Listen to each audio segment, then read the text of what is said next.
하나님 말씀은 구약 성경 시편 110편입니다.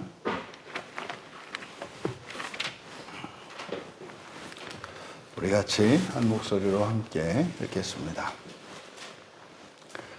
여호와께서 내 주에게 말씀하시기를 내가 내 원수들로 내 발판이 되게 하기까지 너는 내 오른쪽에 앉아 있으라 하셨도다.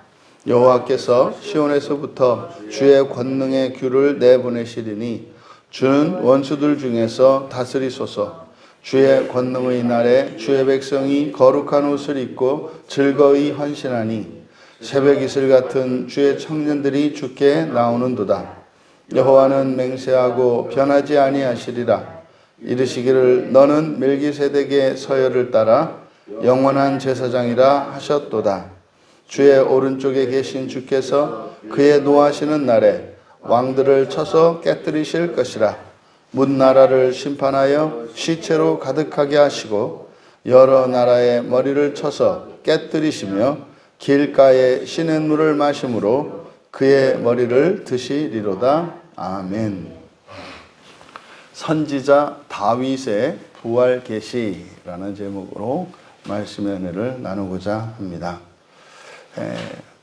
시편 110편은 예수님께서도 많이 인용하시고 사도들도 많이 인용한 구약 성경의 이 시편에 나와 있는 메시아를 예언하고 있는 7편의 시 가운데 마지막 시입니다. 그래서 메시아 예언에 대한 마지막 시로서 내용은 부활을 담고 있습니다. 이제 보통은 메시아 예언이라고 했을 때 예수님이 메시아다, 다시 말해서 예수님이 그리스도다, 이것만을 이야기하는데 그게 뭐가 어떻죠? 그러세요. 예수님이 그리스도셔서 그게 어쨌다는 거예요? 그러니까 예수님은 위대하다는 건가요? 그래서 예수님은 왕이시고 대제사장이고 대선지자이니까 예수님 앞에서 함부로 하지 말고, 또 예수님이 아닌 다른 누구도 감히 예수님하고 비교하려고 하지 마라. 예수님은 최고다. 이 얘기하려고 하는 걸까요? 예수 그리스도가 메시아 되심에 대한 이 계시는, 또 다시 말해서 구약 성경에서 오실 메시아에 대한 이 예언은 사람이 바라보아야 하는 최고의 목표가 바로 그리스도이시며 그 그리스도이신 예수께서 우리의 모범이 되어주신다는 겁니다. 그래서 구약 성경에 있는 이 메시아의 예언, 메시아의 예언은 오실 예수 그리스도에 대한 예언들이겠습니다만, 또 오신 예수 그리스도, 그리스도로 오신 예수, 그분을 따라서 이 땅에 있는 성도들, 사람들이 함께 이끌려가는 겁니다. 그러니까 메시아 되심, 그리스도 되심, 다시 말해 왕 되고 대제사장 되고 대선지자가 되는 그것이 예수님에 대한 예표인 것은 틀림없습니다만 그것은 또한 우리들의 이야기다. 그래서 베드로전서 2장 9절에서 베드로 사도가 너희들을 왕족 제사장이다 이렇게 얘기하지 않습니까? 왕족 제사장, 바로 이게 그리스도성을 나타내는 거예요. 왕족이고 왕이고 제사장이다 이 말이에요. 왕 같은 제사장이라고 우리말 성경에 번역되어 있지만 그게 아니라 왕족 제사장이다. 이제 이 시는 크게 이제 두 연으로, 3년으로 구분하려고 해보았는데 오히려 좀 복잡해져서 이 시는, 그래서 1절에서 4절까지 다윗의 계시와 깨달음 이라는 제목으로 소제목을 붙여봤고, 나머지 5절에서 7절까지는 사탄의 굴복과 여호와의 영광 이렇게 제목을 붙여봤습니다. 그러니까 이제 계시의 핵심은 바로 그리스도에 대한 계시, 이게 이제 1절에서 4절에 담고 있고, 이제 5절에서 7절 그 마지막 이연에 있는 내용은 결국 하나님의 창조가 완성될 것에 대한, 그리고 대적이 사라지고 하나님이 계획하셨던 그 일이 명명백백하게 다 드러나서 사탄 마귀도 이제는 아멘 할렐루야 하게 되는 것에 대한 계시입니다. 그러니까 1년은 바로 부활에 대한 계시이고 뒤에 2년은 영적 존재인 사탄과 귀신들이 이제는 그들의 모든 의심과 그리고 이해할 수 없었던 이 모든 것들이 다 해소되고 하나님께 굴복하고 하나님께 영광을 돌리고 찬양할 수밖에 없는, 그것은 곧 사람에게 천사가 이제 굴복하여 수종들게 되는 것을 말합니다. 그러니까 짧은 시입니다만 이것은 이 세상의 완성에 대하여 노래하고 있는 시이다. 그래서 이것이 부활계시인데, 이제 다윗이 선지자라고 하는 것, 이것이 이제 뭐 사도행전 2장에서 이야기를 합니다만, 이제 오늘 시의 내용을 보면 알쏭달쏭한 말을 합니다. 이 시를 지은 것은 다윗이란 말이에요. 다윗이 시를 지었어요. 그러니까 이 시에서 나는 이 시를 만든 다윗입니다. 그런데 여기에 보면 여호와가 나오고 주가 나와요. 이게 보통 주는 여호와입니다. 구약 성경에서 여호와를 주로 나타냅니다. 그래서 사실은 아도나이, 주님이라는 거죠. 그래서 특히 이스라엘 사람들은 여호와 하나님 그 성호를 이름을 직접 부를 수 없기 때문에, 그래서 이름을 망령되이 일컬으면 이게 이제 저주를 받을까 봐서 여호와라고 하는 이름을 사용하지 않고 아도나이라고 불렀단 말이에요. 그래서 사실은 여호와라고 우리가 편의상 우리가 여호와라고 합니다만 그 이름은 실전돼서 몰라요. 그러니까 뭐라고 발음했는지를 모른다고요. 왜냐하면 히브리어의 특징은 모음이 없기 때문에 자음만으로 되어 있어서 뭐라고 발음했는지가 알 수 없어요. 그래서 이거를 테트라그람마톤, 그래서 네 글자라고만 이야기를 합니다. 네 글자.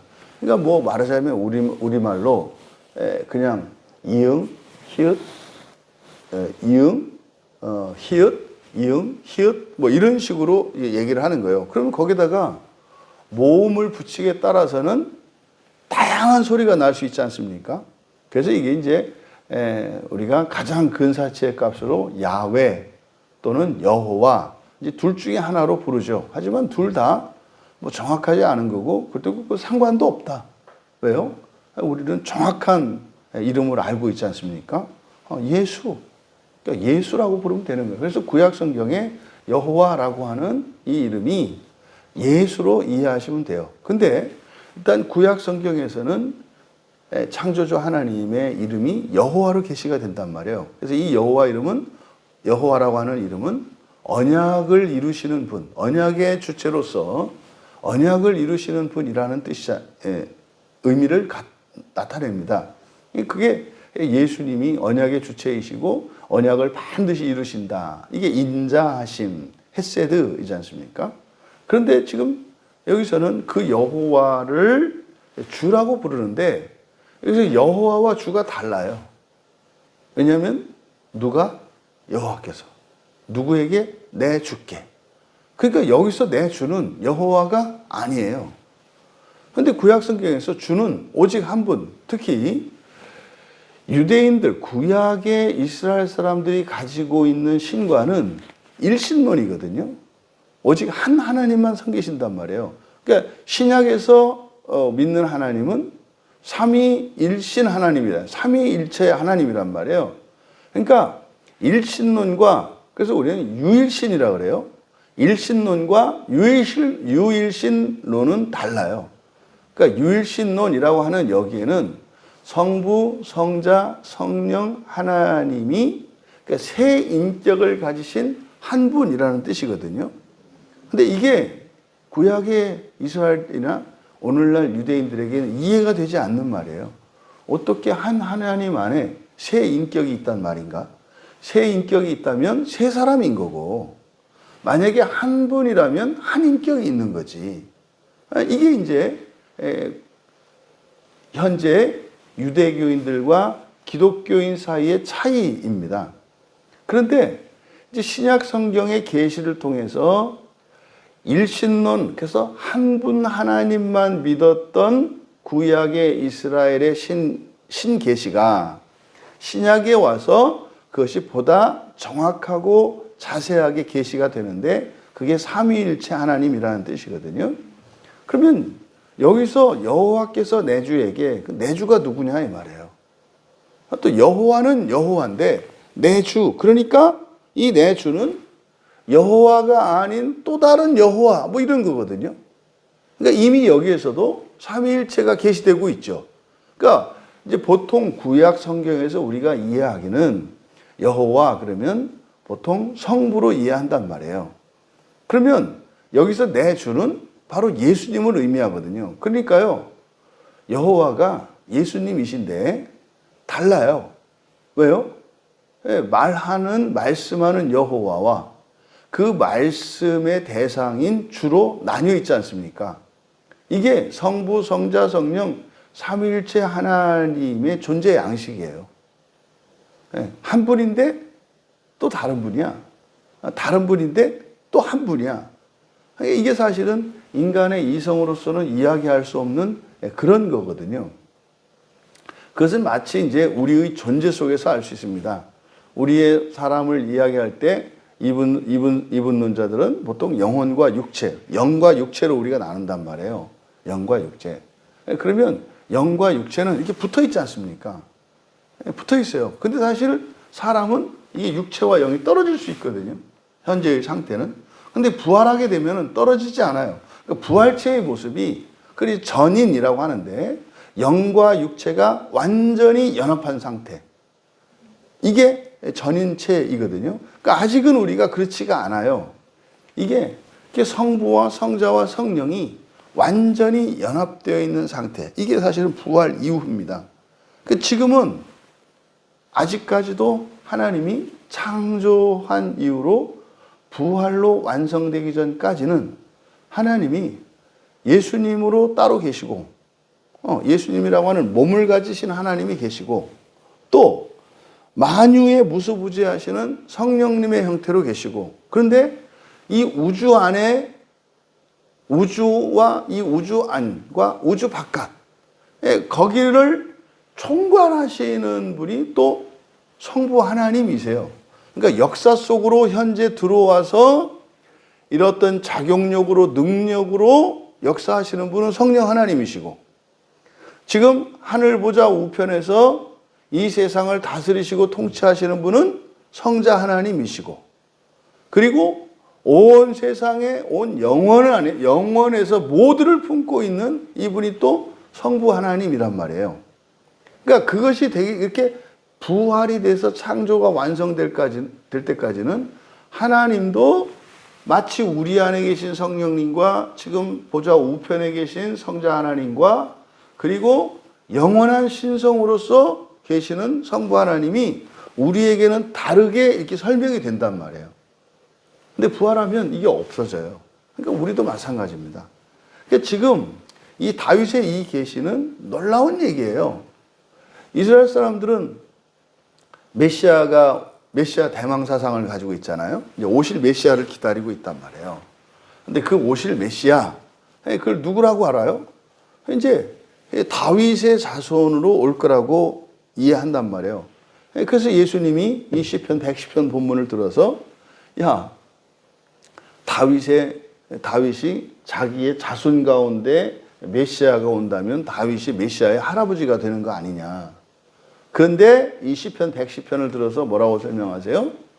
그냥 어떻게 조상이 자기 자손에게 주라고 얘기를 하냐.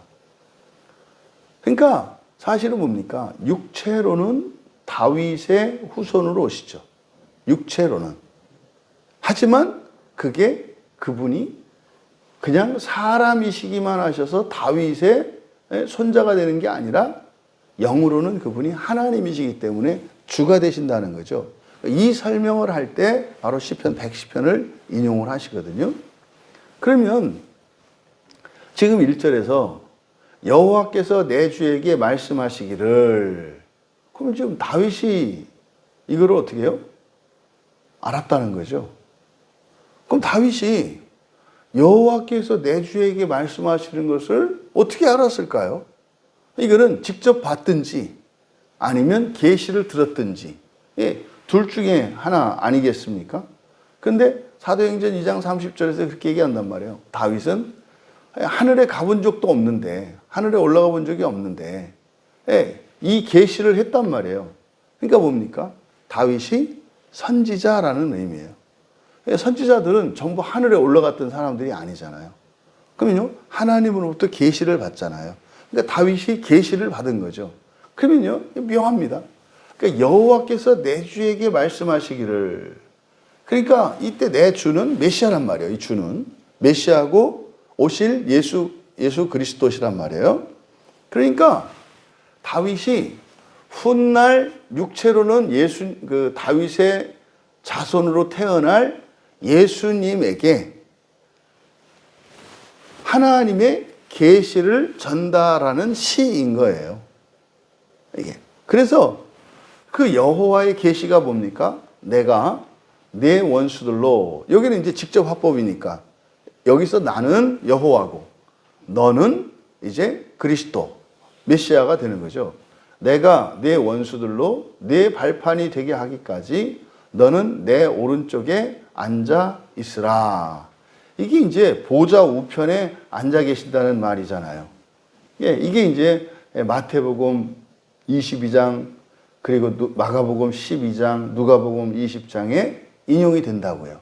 그러니까 보좌 우편에 앉아 계셨다는 거. 그러면 보좌 우편에 앉아 계신다는 뜻이 뭐라고 그랬습니까? 진짜로 보좌의 오른편에 앉는다는 게 아니라 보좌 우편 할 때 이 오른손이 의미하는 것은 권능의 자리. 그래서 하나님의 권능을 지니신 분. 하지만 우편이라고 하는 이 표현을 통해서 완전한 신성을 취하지는 않으셨다는 것을 나타낸다 그랬어요. 그래서요, 부활은 같이 한단 말이에요. 예수님이 죽으셨다가 단지 몸이 살아난 것을 사람들이 부활로 이해를 하는데 그거는 부활의 과정이에요.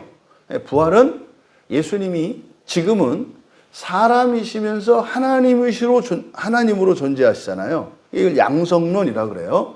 그래서 참 사람, 참 하나님이시며 참 하나님이십니다 라고 우리가 설명을 해요. 예수 그리스도를. 하지만 부활한 이후에는 어떻게 되는 거예요? 완전한 하나님으로 이제 되시는 거죠. 그럼 마찬가지입니다. 우리도 부활하게 되면 어떻게 돼요? 그 하나님 속으로 연합이 되는 거죠. 그러니까 부활하고 나면 사람은 없어져요. 완전한 변화가 일어나기 때문에. 그래서 아직 예수님도 여전히 인격성을 가지고 있다는 것을 나타내는 것이 보좌 우편에 앉으셨다라고 하는 의미라는 거예요. 그래서 예수님 지금도 예수님은 슬퍼하시고요. 외로움을 느끼시고요. 예, 화도 나세요. 예, 지금 그러니까 똑같이 우리와 같은 인격성을 가지고 계세요. 다만 하늘에 계신 거예요. 그러니까 예수님은 돌아가신 게 아니에요. 영원히 떠나가신 게 아니에요. 마치 뭐 저 미국이나 아프리카나 어디 이런 데로 이민가 계신 거예요. 예, 그럼요. 예수님하고 연락이 안 되나요? 된단 말이에요. 우리는 전화로 이 목소리를 통해서 이렇게 서로 연락을 주고받습니다만 우리는 마음을 통해서 우리의 마음과 예수님의 마음이 이렇게 붙어 있어요. 그래서 성령께서 교통하신다고요. 우리가 신앙 고백할 때 성령의 교통을 믿는다라고 할 때 바로 지금 제가 여러분한테 설교를 하는데 여러분이 들으시잖아요. 어떻게 제가 이렇게 설교를 하면서 자신 있게 여러분이 다 알아들을 거라고 제가 이렇게 부족한 설교라도 할까요? 성령의 교통을 믿기 때문에 그래요. 여러분과 저 사이에는 이런 공간적 거리가 있습니다만 하나님의 말씀이 선포되고 우리의 생각과 감정을 드러낼 때 여러분과 사람 사이에는 마음이 존재해요. 그러니까 마음이 벽이 되기도 합니다만 이 벽에다가 구멍을 뚫어 놓으면은 통과할 수 있는 통로가 되잖아요. 마음이 그렇습니다. 그래서 마음이 닫히면은요, 옆에 있어도 까마득히 멀리 있는 거예요. 근데요, 마음이 열리면은요, 천리말리 떨어져 있어도 붙어 있는 거예요. 이게 마음의 신비이거든요. 그러니까 바로 이 마음을 통해서 우리가 예수님과 우리의 생각과 예수님의 생각을 주고받는데 그것을 가능케 하시는 분이 성령님이시다 이 말이에요. 그래서 성령님은 우리 안에도 계시고 바깥에도 계셔요. 근데 왜 우리 안에 계시다고 한다고요? 성령님이 일하시는 곳이 우리의 내면이다. 우리의 마음이다. 라고 하는 것을 의미하는 말이 내 안에 계시다는 뜻이에요. 성령님이 이 안에만 계시고 밖에 없다. 이런 의미가 아니라 사람 마음 속에서 사람의 본성을 변화시키는 것이 성령의 일이시다. 그러면 바깥에서 일어나는 이런 작용력들은 누가 한다? 천사들을 부리신다고요. 천사들이 일을 하는 거고, 그럼 본성을 바꾸는 일은 하나님만 하세요. 성령 하나님이 오시는 거예요. 성령 하나님이. 그러면 지금 여기서 그러니까 성부 하나님이 성자 하나님더러 내 오른쪽에 앉아 있으라고 하셨대요. 언제까지? 너의 원수들로 내 발판이 되게 하기까지. 그러면요, 승리는 누가 가져다 주시는 거예요?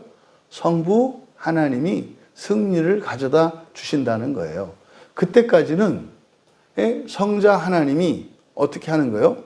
그 권능의 자리에 앉아 있어요. 그러니까 이 승리는 성부 하나님이 가져다 주시는 거라는 거죠. 그래서 예수님이 십자가에서 죽으시고 살아나실 때 살아나심을 받았다. 이렇게 수동태 표현을 쓴단 말이에요. 아버지가 나를 살리셨다. 나는 아버지에 의해서 살림을 받았다. 이렇게 수동 표현을 쓴다고요. 이게 바로 이 이야기죠. 그러면 예수님께서 이제 그때까지는 기다리는 거예요. 기다리는 거예요. 성부 하나님께서 승리하실 때까지는 그걸 뭐라 그랬어요? 원수들로 내 발판이 되게 하기까지는. 이때 원수는 뭐겠습니까? 1차적으로는 사탄이요. 그를 따르는 대적하는 모든 귀신들을 말하는 거죠. 그래서 이 싸움, 영적인 싸움의 승리는 누구의 승리다? 성부 하나님의 승리다. 그러니까 이거는 틀림이 없는 거죠. 그래서 사도 베드로는 다윗의 이 계시가, 다시 말해서 시편 110편에서 이야기하고 있는 이 계시가 부활에 관한 계시라고 하는 것을 사도행전 2장 31절에서 가르쳐줘요. 그러니까 이 시는 단순히 예수님이 그리스도다, 이게 포커스가 아니라 사실은 메시아 예언에 대한 이 시 얘기가 담는 내용은 사실은 무엇을 담고 있는 거예요? 부활을 담고 있는 거예요. 부활을. 하나님이 사람이 되어서 그리스도로 오실 것이다. 여러분, 하나님이 사람이 되어서 본성이 바뀌었잖아요. 존재가 바뀌었잖아요. 그러니까 이 메시아 예언은 그냥 예수님이 누구다가 아니라 그 그리스도 메시아가 사람이 아니라 하나님이 우리의 메시아로 오신다는 거예요. 우리의 왕으로, 제사장으로, 선지자로 오신다는 거예요. 존재의 변화잖아요. 근데 그분이 어떻게 된다는 거예요? 사람으로 오셨던 메시아가, 하나님이 다시 하나님이 되신다는 거예요. 이게 부활이란 말이에요. 그러니까 메시아 예언은 부활에 관한 것이에요. 그럼 여러분, 바로 이 부활 계시를 다윗이 들은 거예요. 그러면은 결국 지금 예수님이 이제 다윗의 육체로는 다윗의 후손으로 메시아가 올 건데 그 메시아는 하나님이라는 것. 근데 결국에는 이것이 부활에 관한 계시인데 이 부활의 계시는 사실은 누구에 대한, 궁극적으로는 누구의 부활에 관한 거예요? 우리들이에요. 우리들의 부활에 관한 계시예요. 근데 설명을 할 수가 없어요. 그래서 하나님이 직접 오셔서 부활이 무엇인지를 몸소 보여주시는 거죠. 이게 핵심입니다.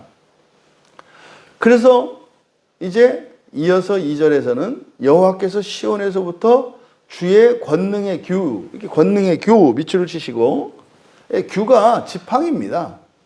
이게 이제 보통 이것을 왕이 지팡이를 홀이라고 하죠.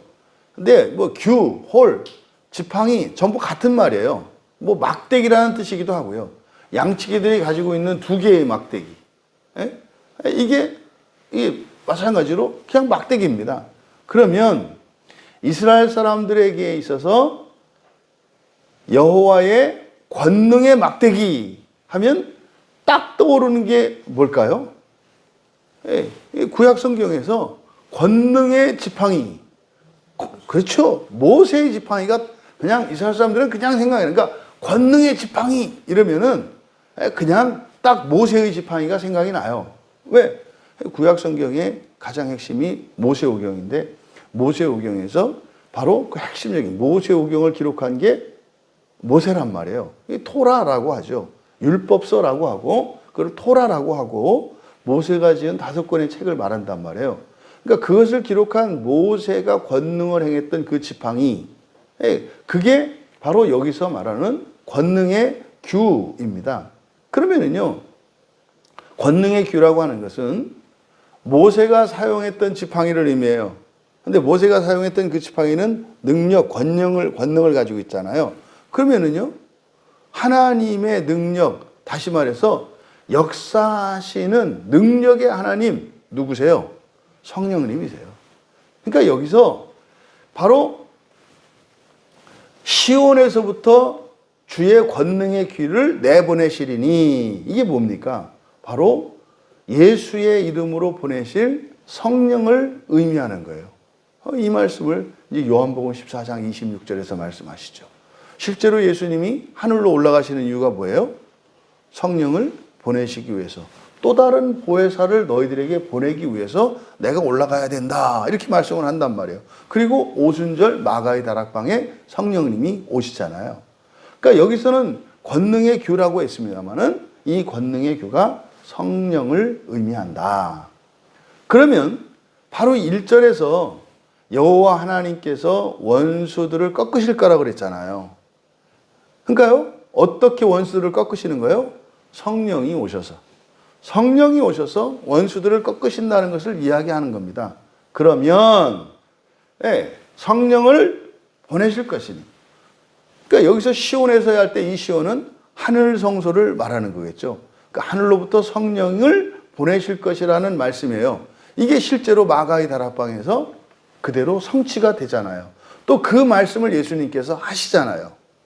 내가 가야 또 다른 보혜사가 온다 이렇게 말씀을 하시잖아요. 주는 원수들 중에 다스리소서. 그러니까 예수님이 사람으로 오셨잖아요. 그래서 예수님이 시편 이 110편을 읽으면서 알아들으셨단 말이에요. 아, 내가 이렇구나. 그러니까요, 다윗이 그리스도에게, 사람으로 오시는 그리스도에게 성부 하나님의 계시를 전달하는 역할을 하고 있는 시가 시편 110편이다 이 말이에요. 그래서 이제 그날 이렇게 이제 원수 중에서 다스리소서.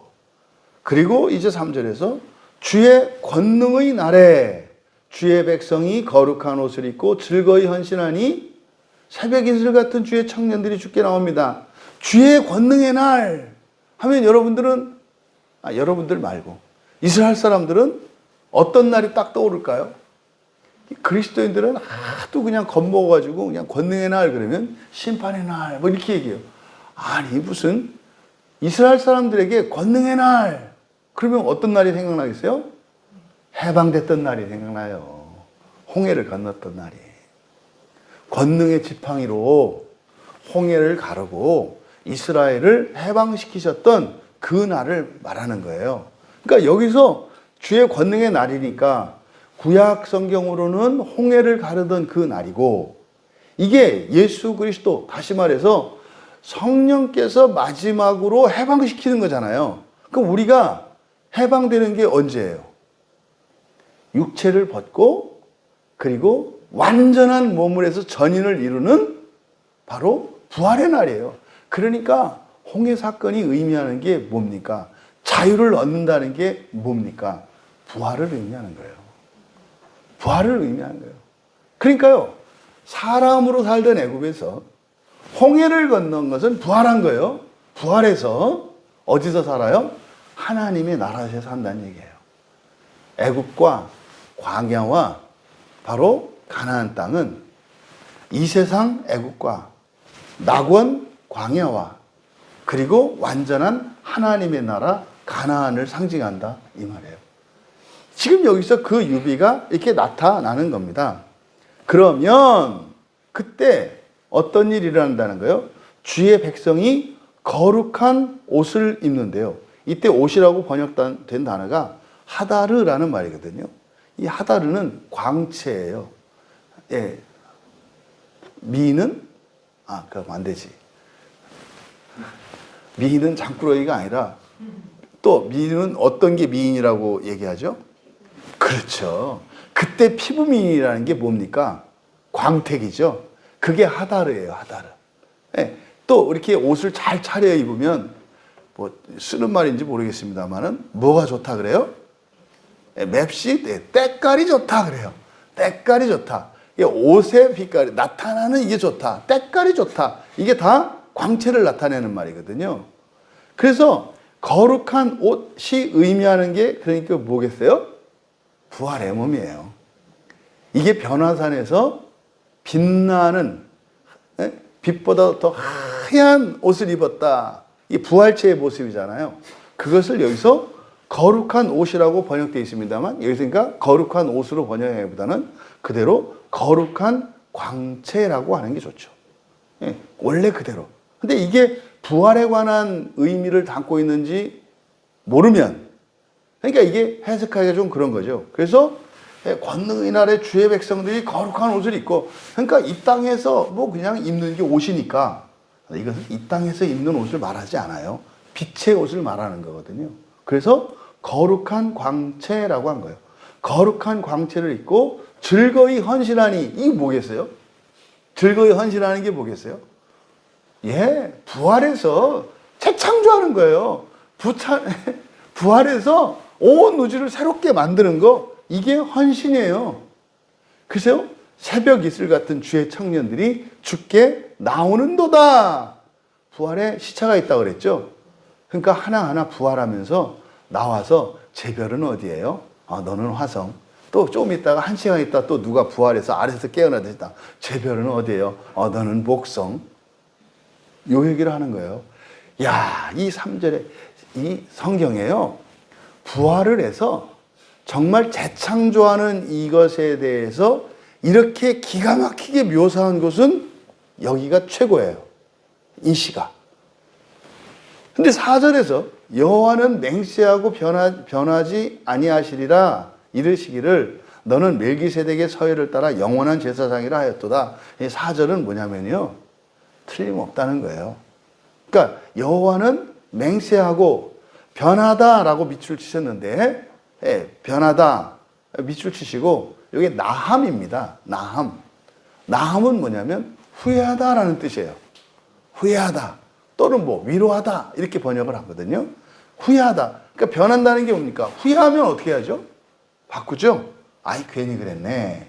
그러니까 여호와는 맹세하고 언약에 신실하신 하나님은 이 부활하기로 다시 말해서 하나님의 형상을 따라 우리가 완전한 하나님 자녀 되도록 계획하신 그 계획을 후회할 일이 있다 없다? 없다. 확실히 된다 이 말이에요. 그래서 너는 멜기세덱의 서열을 따라 영원한 제사장이라 하였도다. 이때 멜기세덱 이게 창세기 14장 18절에서 아브라함이 조카 롯을 구출해 가지고 올 때 나오는 신비의 인물이잖아요. 이 멜기세덱이라고 하는 이 말이 왕을 의미하는 멜렉과 그리고 의로운이라는 형용사인 체데크예요. 그래서 멜기세덱을 그대로 번역을 하면 그냥 의로운 왕이라는 뜻이에요. 의로운 왕. 그러니까요. 왕이에요. 멜기세덱이. 그런데 그게 누구래요? 직분은 제사장이래요. 이게 뭡니까? 왕족 제사장이에요. 멜기세덱이 영원한 제사장이라고 했을 때 바로 뭡니까? 하나님 나라에서 부활하여 우리가 살게 되는 하나님 나라에서 왕인 동시에 제사장이라는 뜻이에요. 제사장은 뭐 하는 거예요? 중보하는 거죠. 속죄하고 구원하는 거죠. 그래서 왕으로서 다스리며 또 불완전한 이 창조 세계를 죄를 속죄한다는 게 뭡니까? 완전하게 온전하게 한다는 뜻이에요. 그래서 영원한 제사장, 영원한 할 때 이 영원이라고 하는 것은 그 시대를 말하는 거잖아요.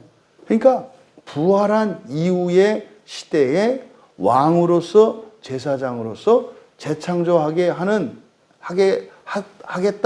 하도록 하겠다고 하셨던 이 말씀이 바뀐다 안 바뀐다? 절대로 안 바뀐다. 그리고 이제 5절로 넘어와서 주의 오른쪽에 계신 주께서, 앞에 주는 그리스도, 오실 메시아 예수님을 의미하고, 주께서, 이 주는 두 번째 주가 여호와죠. 그의 노하시는 날에 왕들을 쳐서 깨트릴 것이라. 이거는 이미 1절에 있던 내용의 반복이죠. 1절에서 내가 원수들로 네 발판 되게 한다 그러셨잖아요. 똑같은 내용이죠, 5절이. 그거를 이제 왕들을 쳐서 깨뜨리신다. 이때 왕들이라고 하는 것은 사실은 권세자를 의미하는데 이건 천사입니다. 그리고 문 나라를 심판하여, 이때 심판하다, 이게 딘이에요. 창세기 6장 3절에서 함께하다라고 번역된, 영원히 너와 함께하지 않겠다라고 잘못 번역된 그 단어 딘이에요. 심판하다. 문 나라를 심판하여 시체로 가득하게 하시고 여러 나라의 머리를 쳐서 깨뜨리시며, 이게 깨뜨린다, 강타하다, 마하츠 이거든요. 5절과 6절의 끝에 쳐서 깨뜨린다. 마하츠예요. 이게 토기장에 비유해서 어떻게 해요? 깨버리죠. 잘못된 것을 깨버리죠. 깨서 어떻게 한다고요? 그 반죽에서 물 뿌리면 그 반죽돼요. 그래서 다시 만든다고요. 쳐서 깨뜨리신다라고 하는 것은 바로 세우는 거, 온전하게 하는 걸 말해요. 길가의 시냇물을 마심으로 그의 머리를 드실 것이다. 이제 5절과 6절은 바로 원수들을 굴복시키시는 방식, 어떻게 하신다? 마츠, 강타하신다. 그래서요, 이게 이제 사실은 강타한다는 게 뭡니까? 지옥에 던져버리는 거예요. 그래서 거기서 반죽 다시 해서 온전하게 만들어내는 걸 말씀하시는 거예요. 그리고 나서 이제 7절, 이제 다 끝났습니다. 그랬으니까 7절에 길가의 시냇물을 마심으로, 이때 시냇물이라고 번역된 게 나할인데요.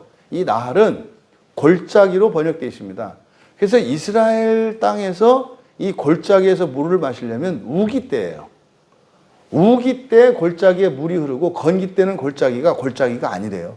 갔다 왔던 사람들이 요단강 가가지고 야, 이거 가지고 그렇게 성경에서 폼 잡았어 그런데요. 뭐 그냥 이렇게 점프하게 펄쩍 뛰어서도 넘는 게 요단강이래요. 건기 때 가면. 근데 거기를 뭐 요란스럽게 뭐 제사장들이 뭐 법궤를 들고 뭐 담갔는데 뭐 물이 뭐 저 위에 서가지고 넘치고 뭐 쫄쫄쫄쫄 흐르는 이거래요. 근데 우기가 되면 거기가 어마무시한 급류가 흘러요. 근데 이 나할, 시냇물로 번역된 이 나할이라고 하는 말에는 어떤 의미가 있어요? 우기 때를 의미하고요. 그 계곡을 마신다 그랬으니까 계곡물을 마시는 거잖아요. 그러니까 우기 때를 말하는 거예요. 우기 때. 그러니까 바로 그 계곡에 물이 넘쳐 흐르던 때가 언제입니까? 이스라엘 역사에서 요단강을 건너는 걸 말하는 거예요. 요단강 건너는 거. 그걸 마신다. 요단강을 건너는 걸 말해요. 그러니까 하나님 나라에 들어가는 걸 말하거든요. 그러면 그리고 이 나할이라는 이 단어는 이 골짜기 또는 시냇물 이렇게 번역이 되는 단어인데요. 이게 딱 특징적으로 애굽 밖에서 쓰여요. 애굽에는 쓰이지 않아요. 이 나할이라는 단어가. 그러니까 뭡니까? 부활 이후를 이야기하는 거예요. 부활 이후. 그래서 거기서 마심으로 뭡니까? 이스라엘의 역사에서 가나안 땅을 들어가는 건 끝난 게 아니잖아요. 그러니까 거기 들어가서 사명이 있었죠. 뭐가 있었어요? 모든 이방 민족들을 다 쫓아내고 우상을 철폐하는 거죠. 그게 종말론적으로는 뭘 의미하는 거예요? 하늘에 있는 별들을 재건하는 거예요. 가나안 땅의 정복전쟁이 하늘에 있는 별들을 완전하게 하는 것을 의미해요. 근데 거기에 누가 살고 있대요? 귀신들이 살고 있대요. 그래서 모두 쫓아내라고 하신 거예요. 비유적으로 나타냈기 때문에. 그래서 마신다. 끝난 거죠. 네? 끝난 걸 말합니다. 그가 머리를, 우리말 성경은 머리를 드시리로다 그랬습니다만은 머리를 높이실 것이다. 누구 머리를? 그리스도의 머리를, 여러분들의 머리를. 이것은 대관식을 의미하는 거예요. 여러분, 멋있지 않아요? 이 시편 110편이 야, 신자의 부활이 어떤 것인지, 그리고 이게 장차 사람으로 태어난 우리가 이제 부활하여 하나님의 나라에 들어가서 온 창조 세계를 완전하게 하는 이 놀라운 부활과 하나님 나라에 대한 계시가 담겨 있는 시가 이 시편 110편이에요. 이게 예수님이 그리스도라는 증거야. 이런 게 아니라 정말 놀라운 시죠.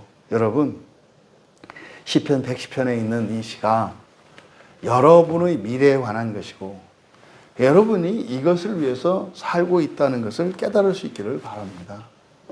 그러니 이렇게 쪼잔하게 사람으로 너무 그렇게 얽매이지 마시고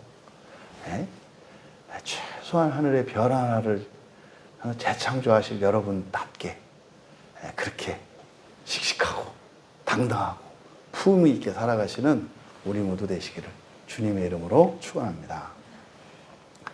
존귀하신 하나님, 다윗이 선지자로서 계시한 이 부활의 계시가 저희들의 가슴을 뛰게 합니다.